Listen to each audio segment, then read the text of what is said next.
In the chill of winter, a little girl stands in traffic, cradling her sick baby brother and holding a box of candy. Candy for $1?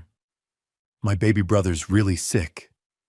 Please, sir, she pleads as crowds rush by.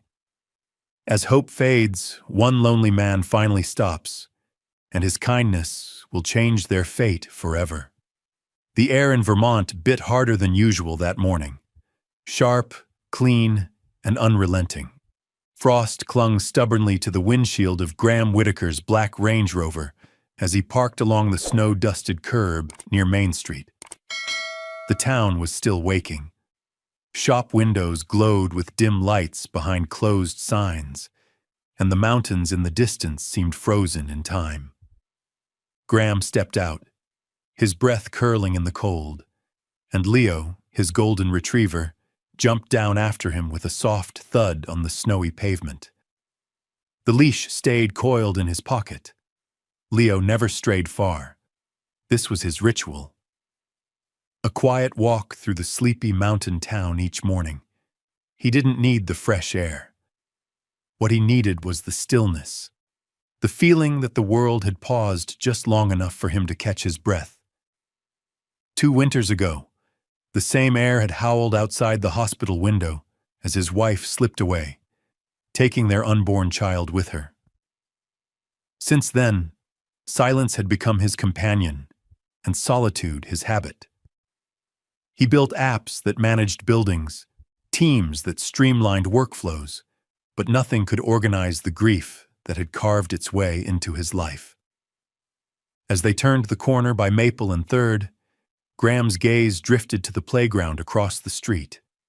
A gust of wind pushed one of the swing seats into motion, slow, aimless. His heart gave a quiet jolt. That swing had been still for weeks, but now it moved as if some unseen child had just let go. He stopped walking, staring. Leo paused beside him, tail swaying gently, sensing something in the shift of his owner's breath. Then he heard it, a small voice, fragile, out of place. Candy for $1? Please, sir, my baby brother's really sick. Graham's head snapped toward the sound. A little girl, no more than 7, stood in the middle of the crosswalk, her boots soaked and uneven, clutching a small box of candy with one hand and cradling a bundled infant in the other. Her cheeks were raw from the cold, nose pink, lips dry and cracked. The baby, wrapped in a thin fleece blanket, let out a raspy cough so faint it barely rose above the hum of an idling engine. The girl moved from car to car as they waited for the light to change. Drivers looked away. Windows rolled up. One man shook his head without even making eye contact. The girl didn't cry. She didn't plead. She simply moved to the next window with mechanical determination. Sir, it's just $1. My brother needs medicine. Graham stood frozen. The street was only 20 yards away, but it felt like miles. The wind cut between the buildings, tossing snow flurries into spirals around the girl's worn coat. And then, her foot slipped. She staggered on a patch of ice, the baby in her arms lurching sideways. For a split second, it looked like they were both going down. Graham's body moved before his brain caught up. A surge of cold gripped his spine, panic blooming in his chest like fire meeting oxygen. He sprinted, boots crunching, heart slamming against his ribs, as if some ancient instinct had taken hold. Not the calculated calm of a man used to control, but the raw, helpless urgency of someone about to lose something they couldn't replace. He reached her just as she began to fall. One arm caught the candy box mid-air. The other wrapped around her back, steadying both her and the baby. Up close, he could see how thin she was. Her coat wasn't thick enough for fall, let alone January. Her gloveless fingers trembled around the baby's frame. The girl looked up at him, eyes wide and startled. Her irises were a stormy green-gray, too old for someone so small. "I'm sorry," she said quickly. "I didn't mean to fall. I didn't mean to—" Graham shook his head. "Are you okay?" She nodded but didn't speak. Her attention darted down to the baby, who had started to wheeze. A wet, shallow, sickly sound that made the hairs on Graham's neck rise. "What's his name?" Graham asked, his voice quieter now. "Tommy," she said. "He's 1. He's got a fever. Real bad." "How long has he been sick?" "Since yesterday," she said. "Maybe longer. Mom says it's just a cold, but he don't stop coughing, and he feels real hot." The light turned green. Cars began inching forward. Someone honked, then swerved around them. Graham stepped back onto the curb with her, shielding her from the street. "Where's your mom now?" he asked. "Home," she said, hesitating. "She's sick too. She couldn't come." He looked at the baby again. Tommy's face was flushed, his lips dry and pale. His breath came in short bursts, each one followed by a rattling sound in his chest. Then the baby coughed again, harder this time. His tiny body spasmed in her arms. The girl looked up at Graham, her voice suddenly breaking. "Please. He can't breathe." Graham felt something crack wide open in his chest. It wasn't pity. It wasn't charity. It was something older than both, a memory of helplessness. A scream echoing in a hospital corridor, a swing still turning in the wind, and now, a child on the verge of collapse, asking him to do what no one else had done. "Come with me," he said, his voice steadier than he felt. "Now." As snow began to fall again, softly and silently, Graham reached for her hand and didn't let go. The heat roared softly inside the SUV, fogging the windows in a matter of minutes. Graham turned it up a notch, directing the vents toward the back seat where the girl, Ellie, as she later introduced herself, sat rigidly, cradling Tommy in her lap. Leo, ever the gentle guardian, jumped into the passenger seat, but turned to face them, placing his chin gently on Ellie's leg, as if he too understood the weight of what was happening. Ellie didn't flinch. In fact, her trembling fingers moved instinctively, stroking the golden fur between Leo's ears. Her face remained pale, but something in her shoulders eased slightly, like her body recognized kindness before her mind could catch up. Graham noticed. It wasn't much, but it was something. Tommy let out another cough, this one deeper, raspier, followed by a weak whimper that barely lifted above the low hum of the heater. Graham glanced at him through the rearview mirror. The baby's cheeks were flushed an angry red, and his chest rose and fell in shallow, uneven movements. Graham's hands gripped the steering wheel harder than necessary. His instinct said drive, but his mind, so used to calculation, held him back for just a second. He flicked his wrist to check the time. 9:47 a.m. He was already late. The Zurich call had been set for 9:30 sharp, a live investor pitch with a major European real estate partner. 6 months of negotiations and prep, all hinging on that one meeting. His assistant, Liza, would be frantically texting by now. The company's future, no exaggeration, could change based on whether he showed up to that call. But Ellie sat behind him, holding a sick child, wrapped in nothing more than a thin blanket and blind faith. "I can wait here," she said softly, reading the hesitation in his posture like she'd been trained to expect it. "If you have to go, we'll wait." Graham turned around, slowly. "I'm not going anywhere," he said. He reached into the center console and pulled out his phone. 5 missed calls, 12 texts. His thumb hovered for a moment before he opened a voice message app, pressed record, and held it up to his mouth.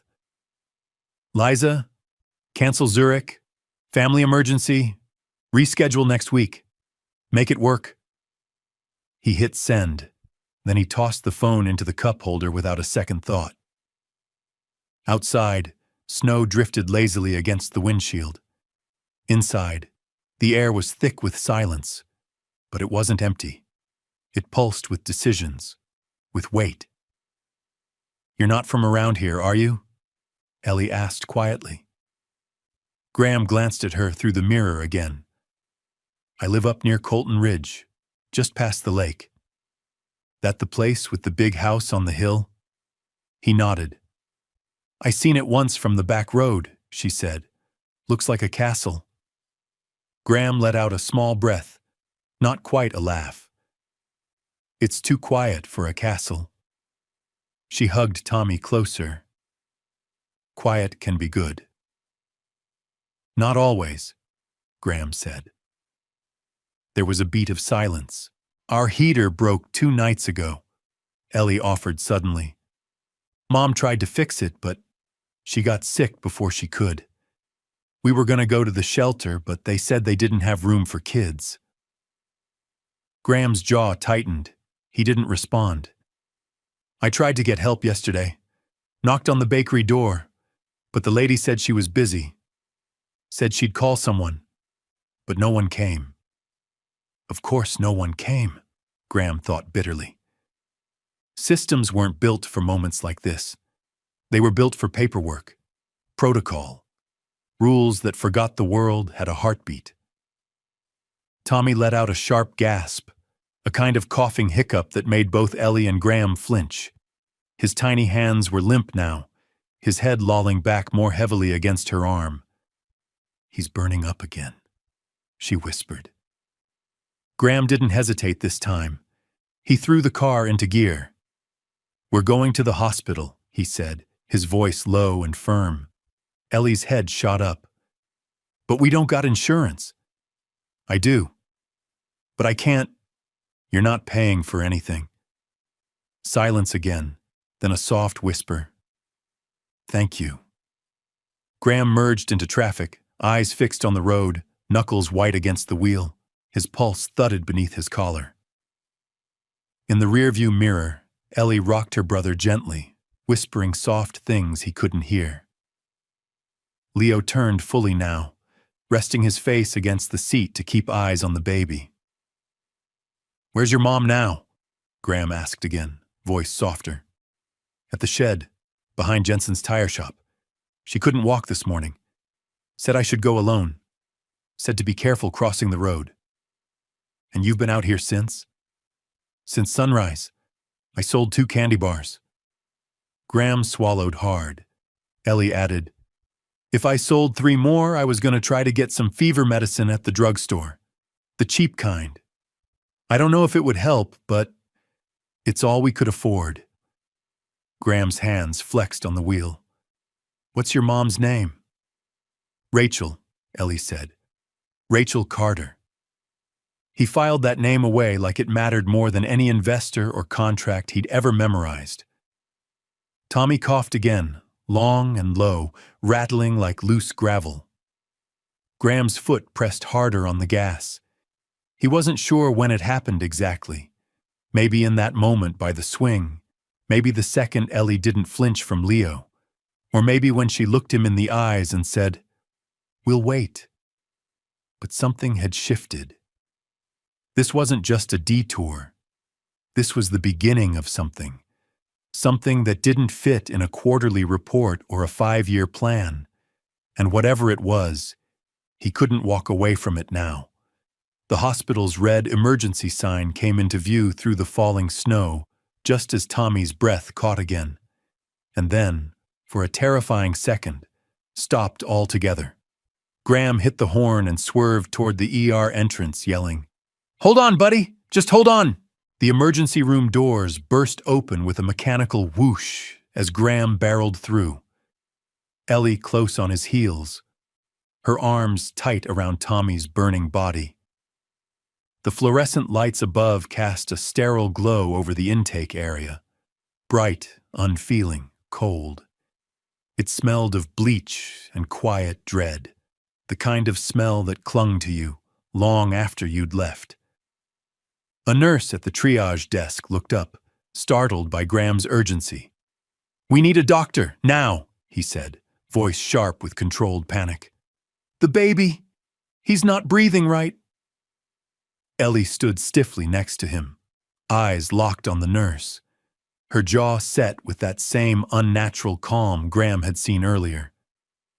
She hadn't cried once. She just stood there, clutching her brother, as if her arms alone could keep him here.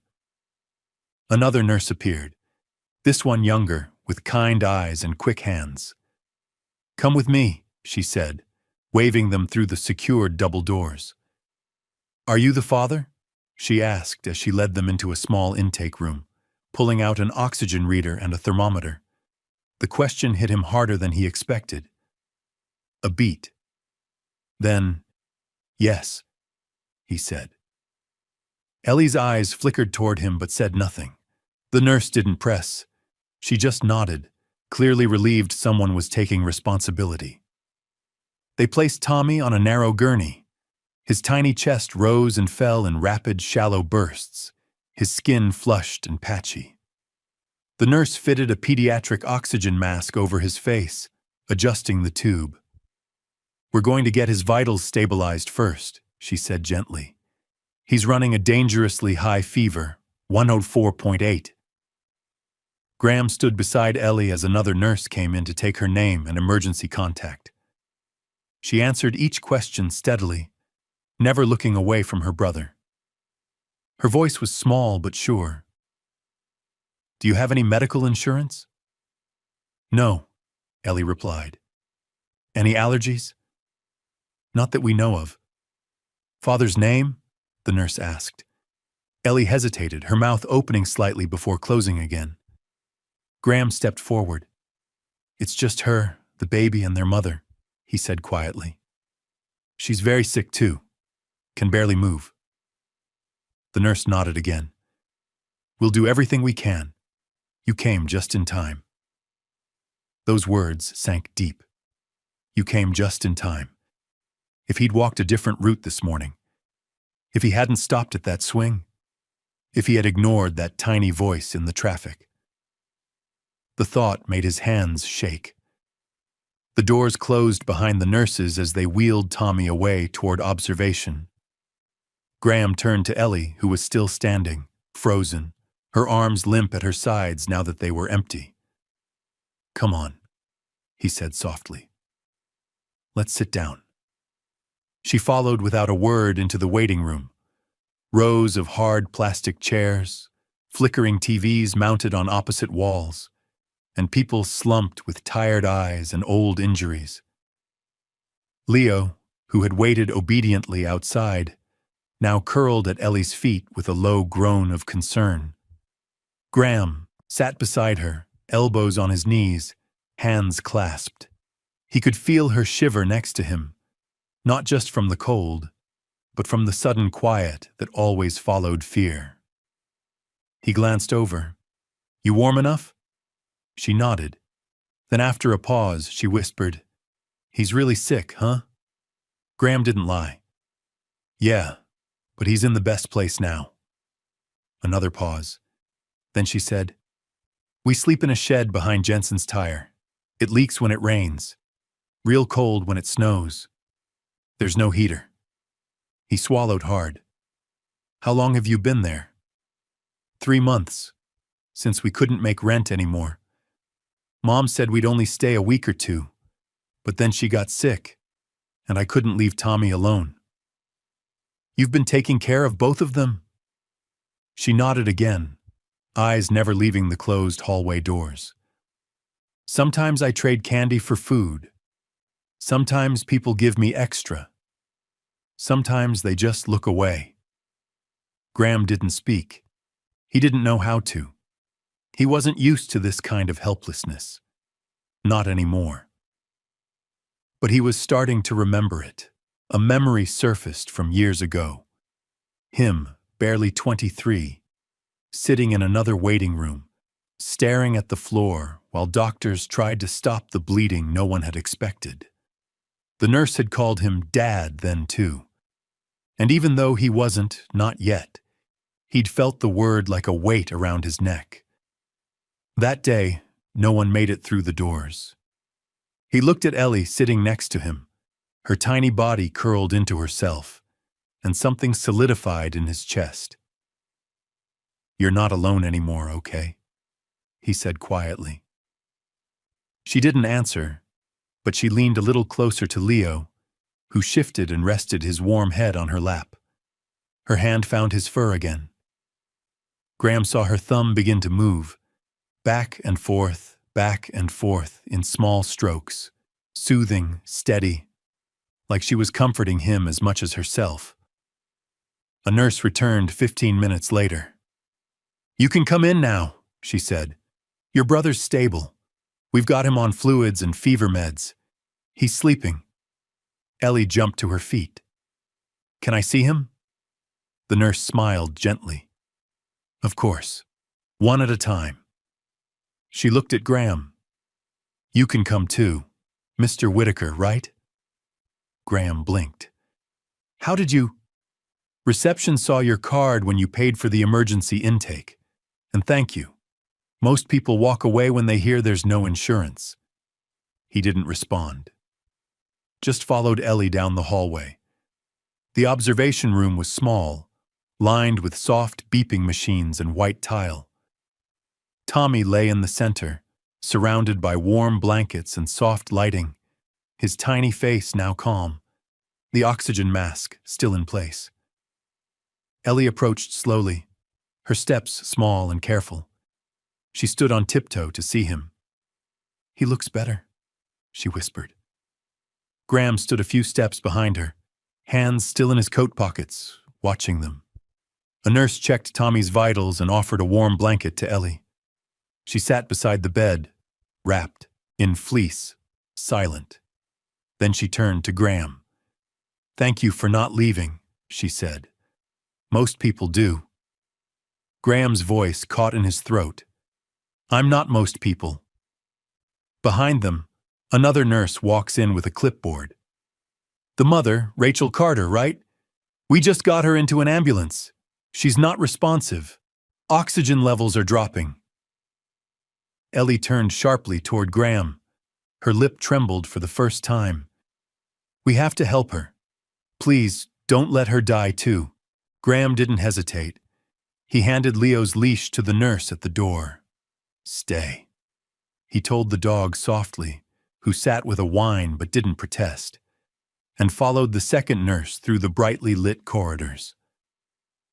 Ellie trotted beside him, her blanket slipping from her shoulders, eyes wide and frightened. The world moved too fast. Blinding white halls, murmured codes over the intercom, beeping monitors, and the pounding echo of Graham's boots on tile. "Where is she?" he asked. "Just arrived," the nurse replied. "We picked her up behind Jensen's tire. Severe pneumonia, possibly sepsis. Her breathing's shallow, temperatures dangerously high." Graham's jaw tightened. Behind him, Ellie's voice quivered. "What's sepsis?" "It's an infection that spreads through the blood," Graham said gently, glancing down at her. "It's serious, but she's in the right place now." They turned a corner, and there she was.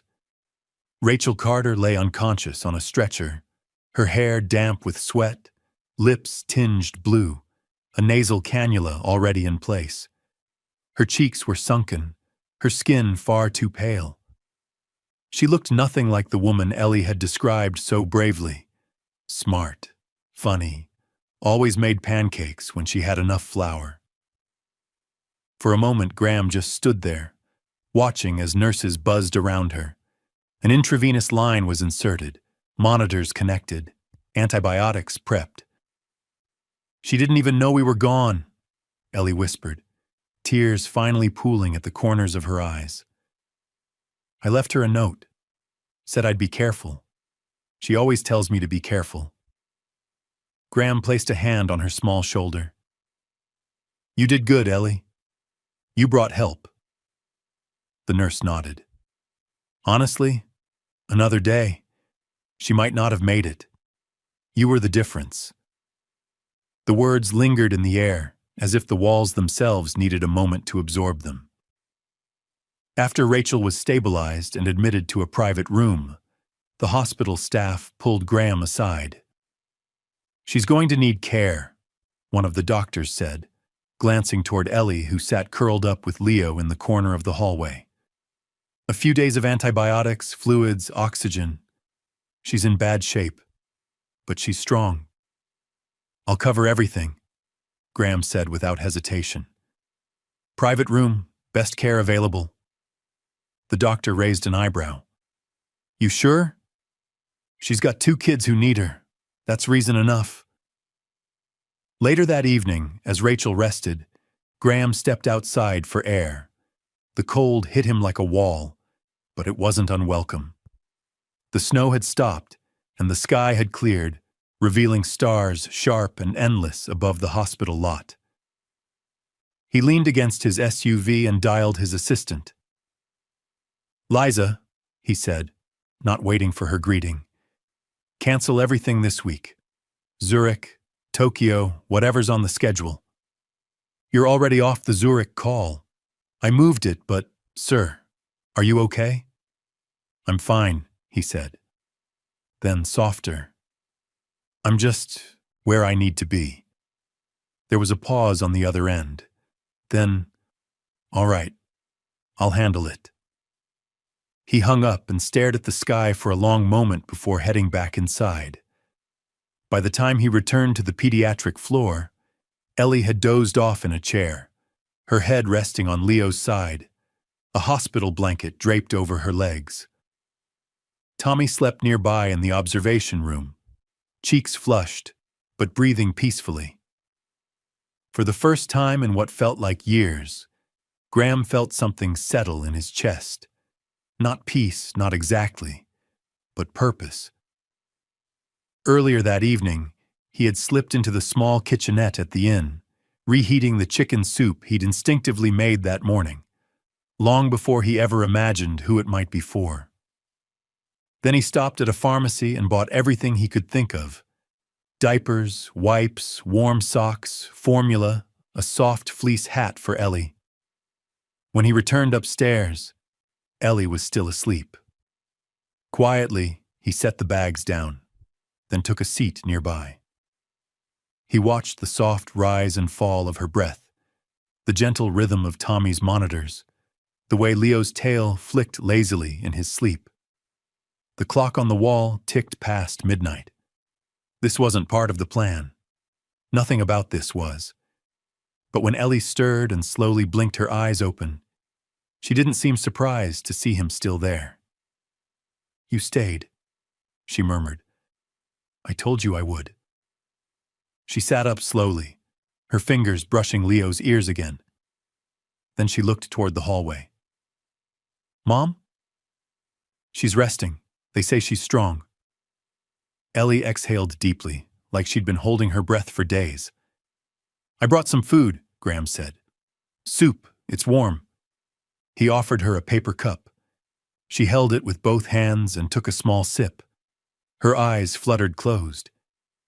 It tastes like home, she whispered. He didn't ask what that meant. He just sat with her, watching her shoulders relax, her tiny fingers warming around the cup. Then, when she finished, he helped her settle into the small cot the nurse had brought in for the night. Graham gently pulled the covers over her.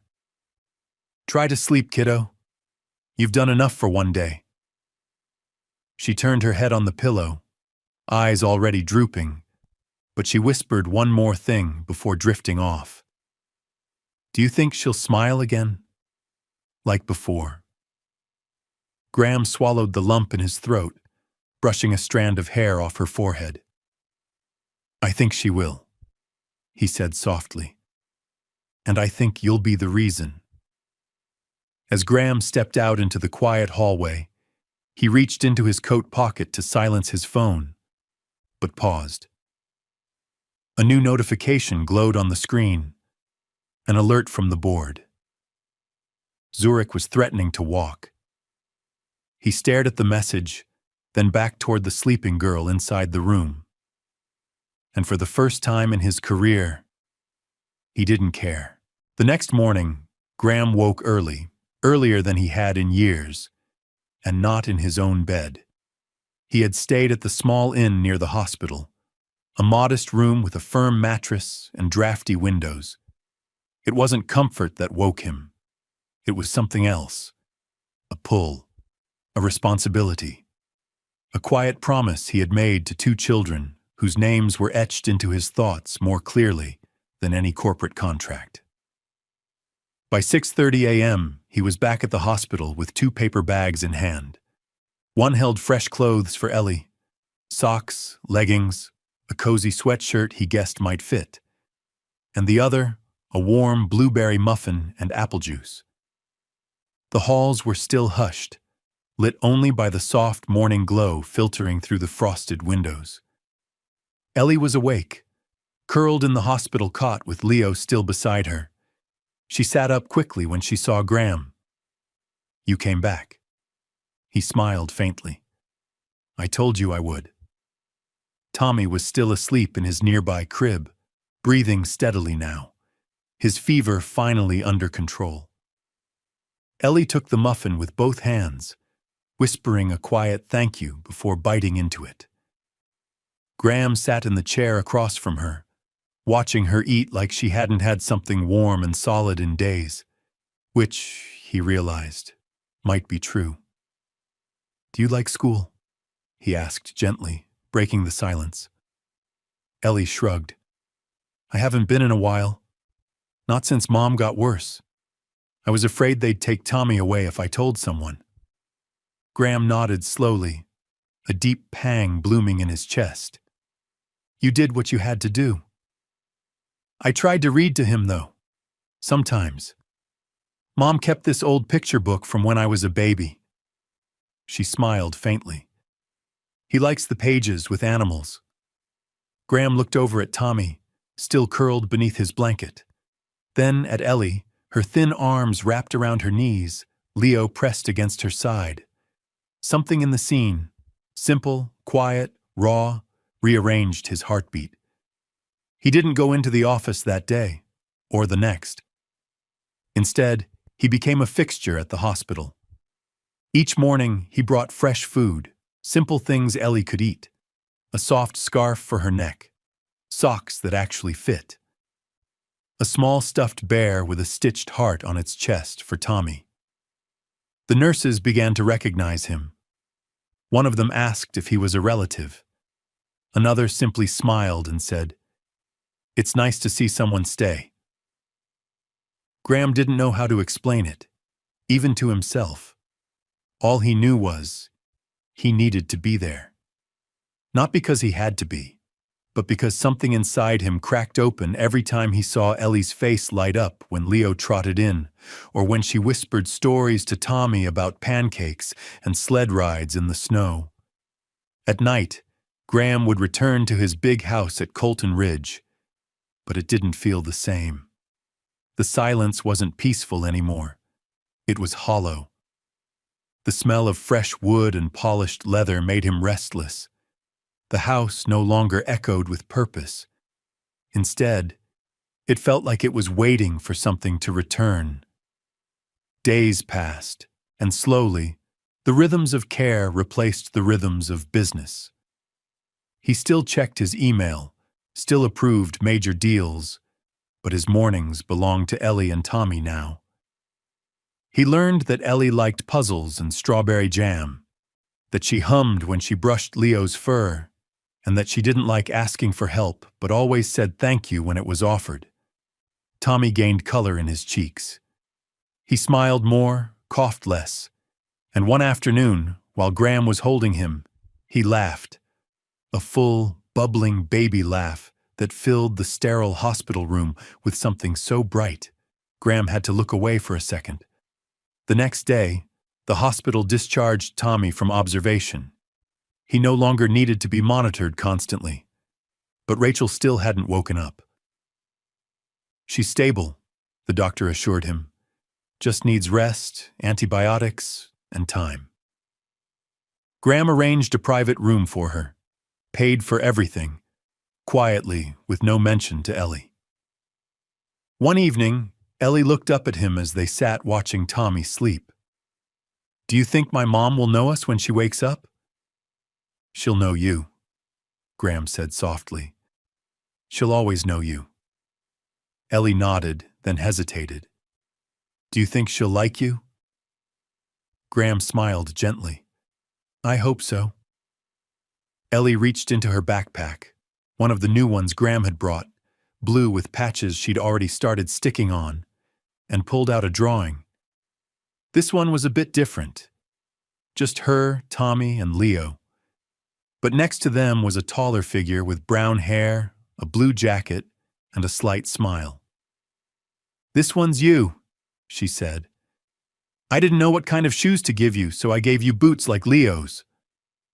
He looked at the picture, then at her, his throat tightening. "Looks perfect to me," he said.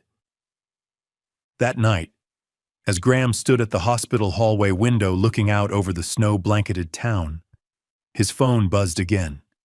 Zurich's final notice. The deal would collapse if he didn't fly out by morning. He turned the screen off without reading the rest. Behind him, Ellie's voice floated softly through the cracked door. "He stayed, Leo. He always stays." The hallway outside room 207 was unnervingly quiet that morning, broken only by the faint beep of monitors behind the closed door and the occasional squeak of nurses' shoes on waxed tile. Graham stood there, hands in his coat pockets, rocking gently on the balls of his feet.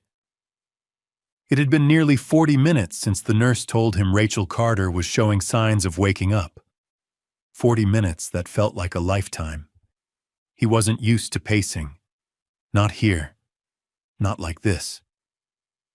In the boardroom, he could control a billion-dollar deal with 3 words and a straight spine. But here, waiting outside a hospital room while a mother regained consciousness, he felt like a man standing barefoot in snow, unsteady, exposed, and afraid to move. Inside the pediatric wing, Ellie was reading to Tommy from one of the picture books Graham had brought last week. Her small voice carried through the corridor in gentle waves, and every so often, a giggle from Tommy floated up like birdsong. Graham had stepped out to give them space, but now he hovered like a shadow, unsure of where he belonged. He rubbed his hands together, more out of nerves than cold. Would Rachel be grateful, suspicious, angry? He had entered her life in the middle of chaos, a stranger who made decisions on her behalf, paid her medical bills, slept in waiting room chairs, brought her children clean clothes, hot food, and crayon sets. He'd meant every action as help, but he knew help sometimes looked like intrusion to the wrong eyes. "Mr. Whitaker?" a nurse said gently, stepping out of room 207. He turned. "She's awake." He nodded, throat tight, and followed her into the room. The sight of Rachel upright, propped against a stack of pillows, caught him by surprise. She was still pale, her frame too thin beneath the hospital gown, but her eyes were open, alert, searching. Her dark curls were matted against her forehead, and an oxygen tube still sat just under her nose, but she looked alive. And when her gaze found his, she didn't flinch. "You must be the one Ellie keeps talking about," she said, her voice rough but steady. Graham stepped closer. "Graham Whitaker." "I figured." She offered a faint smile, dry and crooked. "Most people don't come with golden retrievers and soup thermoses." Graham chuckled, tension easing slightly. "Leo's the star. I'm just his driver." Rachel's gaze drifted toward the small window. The snow outside had begun to melt into slush, signaling a shift in seasons, however slight. "Ellie, is she okay?" "She's better than okay," he said. She's been sleeping here most nights, reading to Tommy, feeding him, watching over both of you. Rachel nodded slowly, a tear slipping down her cheek. That girl, she's always tried to be more than a kid. Graham hesitated, then moved a bit closer. She said you haven't eaten in days, that you collapsed when she left. She begged me not to let her go alone, Rachel whispered, but I couldn't even sit up anymore. There was silence between them, thick, heavy, but not hostile. Finally, Rachel looked him square in the eye. Why? Graham blinked. Why what? Why are you here? Why did you stop for her that day? You could have kept walking. Everyone else did. He didn't answer right away. Instead, he walked to the side of the room, leaned against the window ledge, and let out a long breath. Because I saw myself in her, he said. Not literally, but the day I lost my wife, I stood in a hospital just like this, feeling helpless, alone, watching someone I loved fade right in front of me. Rachel's gaze softened. I couldn't do anything then. I've spent years trying to fill that void, with work, with structure, with walls no one could get through. He paused. Then I saw your daughter in traffic, holding her baby brother, asking strangers for medicine, and something inside me cracked. His voice grew quieter. I didn't stop to feel noble, I stopped because I couldn't bear to walk away again. A long pause followed. Then Rachel reached out. The gesture was small, barely a shift of her thin arm, but it landed like thunder in Graham's chest. He stepped forward, and her hand found his. It was warm, fragile, but warm. I don't know what you've done for us exactly, she said, but I know my children are safe, and I know you didn't have to be here. But you are. Graham felt something tighten behind his eyes, something he hadn't let himself feel in a long time. Ellie told me she drew you into our family, Rachel added, a wry smile on her lips. She did. She's usually right about people. There was a long moment of silence, but it wasn't heavy this time. It felt like something gentle settling into place. I'm not trying to replace anything, Graham said. I'm just here, for as long as you'll let me be. Rachel gave his hand a squeeze. We could use someone who stays. Later that evening, Ellie rushed into her mother's room the moment the nurse gave her the go-ahead. Tommy followed in Graham's arms, holding his bottle and wearing his bright yellow fleece hat. Mommy, Ellie cried, skidding to a stop at the side of the bed. Rachel opened her arms weakly. Hey, sunshine. Ellie climbed up beside her and tucked herself under her mother's arm as naturally as if no time had passed at all. Graham set Tommy down gently, and he wiggled onto the bed, curling next to them. Rachel looked up at him. You too, she said softly. So he sat on the edge of the bed, with Leo settling on the floor beneath him. And for the first time in years, Graham felt it. Not just hope, not just purpose, but belonging. As the kids drifted into sleep, curled beside their mother, Rachel looked at Graham and whispered, So, what happens next? Graham glanced down at the drawing Ellie had left folded on the bedside table, the one that now included him. Whatever you want, he said quietly. But I've already made space for you. 2 weeks later, the air in Vermont had softened. Snow still lined the edges of the roads, but patches of bare earth peeked through, hinting that spring wasn't far behind. At the top of Colton Ridge, the once silent guest house behind Graham's modern glass estate now glowed with life. Rachel stood by the kitchen window of the newly renovated cottage, cradling a warm mug of chamomile tea in both hands. Her cheeks had color again, her frame still thin but steadier now, The antibiotics had done their work. So had the rest. But what healed her more than anything was seeing her children safe, fed, warm, playing on soft rugs instead of cold concrete. Ellie sat on the living room floor beside Leo, giggling as she tried to tape a crayon drawing to the freshly painted wall. The paper kept curling at the corners. "Stay," she whispered sternly to the page, smoothing it with both hands. Graham walked in at that exact moment, carrying a small box of tools. He crouched beside her, eyes twinkling. "That drawing deserves a proper frame," he said. Ellie grinned. "It's of us. All of us. Even Leo." He looked at it, stick figures once again. A tall man in a blue jacket, a mom in a purple dress, a girl with wild hair, a baby with big round cheeks, and a golden dog in the middle. "I'll hang it right," he said, reaching for a small nail and a hammer. "How about above the fireplace?" "Perfect," she said.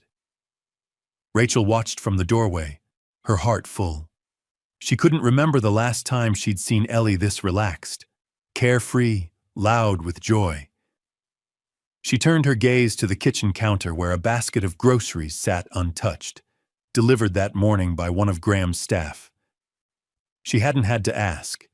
He simply made sure they always had enough.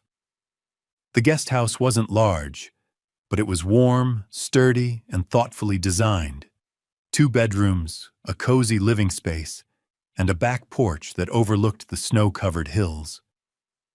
Graham had insisted on adding a play area just off the porch, complete with a sandbox and a tire swing soon to come when the snow melted. Later that afternoon, Tommy took his first real steps across the hardwood floor, toddling forward with wobbly confidence, arms stretched out like a windmill. Rachel started to move toward him, but before she could, Tommy stumbled slightly and looked not at her, but at Graham. Without hesitation, he toddled the last 2 feet into Graham's arms, collapsing against his chest with a triumphant squeal. Rachel blinked. Ellie gasped. Graham froze, then smiled as he scooped the baby up. "You saw that, right?" Ellie shouted, jumping to her feet. "He walked! He really walked!" "Looks like I've got some competition," Rachel joked, arms crossed over her chest, hiding the emotion tugging at her throat. "Better start training for the Toddler Olympics," Graham replied, bouncing Tommy gently in his arms. That evening, as the sky turned a soft shade of lavender, a knock came at the door. Graham opened it to find a social worker standing on the porch, a woman named Janet Marks, bundled in a thick wool coat, clipboard in hand. "Mr. Whitaker?" she greeted. "And Mrs. Carter, I assume?" Rachel joined them in the entryway. "Yes, please come in."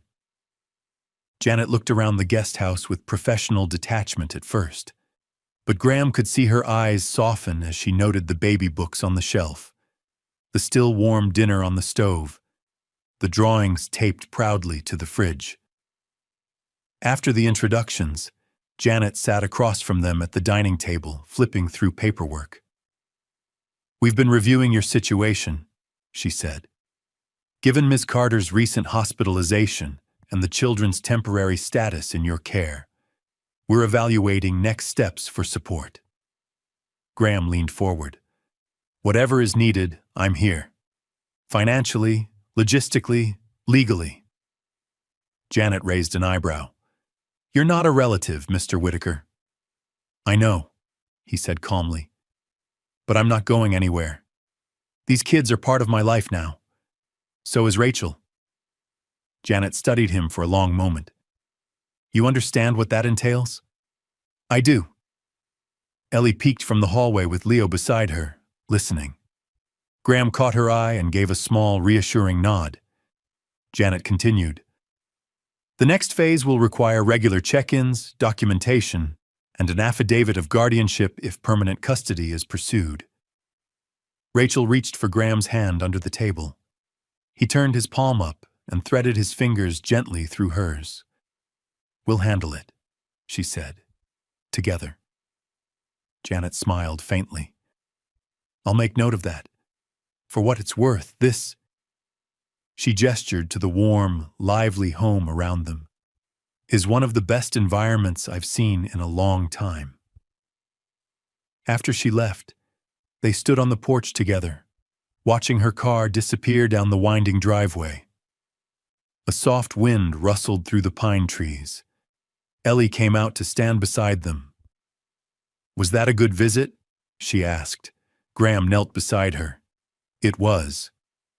Does it mean we're staying? He looked at Rachel, then back at Ellie. It means we're building something, he said. And you're the heart of it, kiddo. That night, as Ellie got into bed, she tugged at his sleeve. Will you still be here in the morning? Graham brushed a strand of hair behind her ear. Not ever leaving, remember? She smiled sleepily. Good. 'Cause you're better than Santa. Rachel laughed softly from the doorway. Graham tucked Ellie in, kissed her forehead, and walked into the living room. Tommy was already asleep in his crib. Rachel curled up beside him on the couch, her head on his shoulder. They sat like that for a long time. As they watched the fire crackle, Rachel whispered, You didn't have to do any of this. Graham replied, No, but I couldn't not do it. You're not just a chapter in my story, Rachel. You're the reason I started writing again. It was a crisp spring afternoon, the kind where sunlight filtered gently through budding trees and the last patches of snow had finally surrendered to the warming earth. The Vermont sky stretched wide and blue overhead as Graham, Rachel, Ellie, Tommy, and Leo strolled together down Main Street. The town was quieter than usual, like it had paused to make space for this quiet moment. Tommy sat snug in his stroller, holding a soft yellow teddy bear against his chest. Ellie skipped a few steps ahead, her wild hair bouncing with each hop. Rachel walked beside Graham, her arm threaded through his. Leo trotted faithfully beside them, tail swaying in rhythm with their pace, occasionally nudging Ellie's hand to remind her he was there. They were headed nowhere in particular, just walking, breathing, existing as something they hadn't dared to name out loud yet, but had quietly, completely become a family. As they neared the intersection by Maple and 3rd, Graham slowed. His gaze shifted toward the crosswalk, where months ago he had first seen a little girl with frozen fingers and too thin clothes, holding a baby in one arm and a candy box in the other. The memory hit him like a tide, not painful now, but powerful. The wind had been sharper that day, the air colder, the silence around her deafening. He looked at the spot where she had nearly slipped on the ice. The same crack in the pavement was still there. Ellie noticed him slow and turned around, squinting against the sun. This is where it happened, isn't it? She asked softly. Graham nodded. Yeah, right here. She came back to his side and stood still for a moment, looking around as if trying to see herself in that exact spot. You almost didn't stop. No, he admitted, his voice quiet. But something told me I had to. Rachel reached for his hand and gently laced her fingers through his. And you did, she whispered. You stopped. They all stood there for a few seconds longer, letting the memory live in the stillness. Tommy cooed from his stroller, content. Ellie leaned against Graham's side, small fingers finding his once more. Leo sat obediently at their feet, tongue lolling, golden fur catching the sunlight like a halo. The red light changed. The walk signal blinked. Graham looked down at Ellie. What do you say, kiddo? She beamed, cheeks flushed. Let's go home, Daddy. He smiled, blinking against the sudden warmth behind his eyes, and nodded. "Let's go." The five of them crossed the street together. No longer a broken girl and a silent CEO. No longer two separate stories intersecting by chance, but a woven thread of second chances, redemption, and love born not from blood, but from choice. Back at the guest house, the day continued like any other, which was exactly what made it so extraordinary. Ellie colored at the kitchen table while Rachel prepared a simple pasta dinner. Tommy banged a plastic spoon on his high chair, laughing at the noise, while Leo supervised the scene from his usual spot near the fridge. After dinner, Graham went to the fireplace in the main house. He carefully lifted a photo frame, a new one. Inside was a picture taken last weekend. The four of them sitting on the back porch, Ellie holding Tommy, Leo in the middle, all smiles and wind-blown hair. He set the frame on the mantel, right next to an older photo of him and his late wife. He didn't replace it. He didn't need to. Instead, he gently dusted the glass of the old frame, ran a thumb across the edge, and whispered, "You see this, love? We're not alone anymore." Later that night, Ellie padded into the living room in her pajamas, holding a folded piece of construction paper. "I made something," she said shyly. Graham took it, unfolding the drawing. It was a picture of a house, their house, with a sun in the sky, trees around it, and 5 stick figures: a tall man, a woman with curly hair, a girl with a red dress, a baby with big eyes, and a golden dog with a giant heart drawn on his chest. At the top, in bold crayon letters, it read, "Our home." His throat tightened. "Do you like it?" Ellie asked, her voice hopeful. He bent down and scooped her into a hug. "I love it." Rachel joined them in the hallway, watching the two of them with soft eyes. "Do you think they'll remember all of this?" she asked later, when the kids were asleep and the house had gone still. She and Graham sat on the couch, shoulder to shoulder, cups of cocoa in their hands. "I think they'll remember the feeling," he said, "of being safe, of being wanted, of being loved." Rachel leaned her head on his shoulder. "And you? What will you remember?" He looked down at her. "That I thought I was done, with everything. And then one little girl, standing in the cold, changed all of that in an instant." She smiled. "Some stories," he continued, "don't begin at the beginning. Some begin when you're brave enough to stop." They sat in silence for a while, listening to the soft creaks of a house finally filled with life again. In the bedroom down the hall, Ellie slept with the teddy bear clutched tightly to her chest. Tommy snored softly from the crib beside her, and Leo, curled protectively at the foot of the bed, let out a deep sigh and settled in. It wasn't the kind of ending you read in fairy tales. It was better. It was real. In the darkness, Ellie stirred, her voice barely above a whisper. "Daddy?" Graham opened the door, already stepping in. "Yeah, kiddo." She smiled sleepily. "Thanks for seeing us." He knelt beside her, kissed her forehead, and whispered, "You saved me first.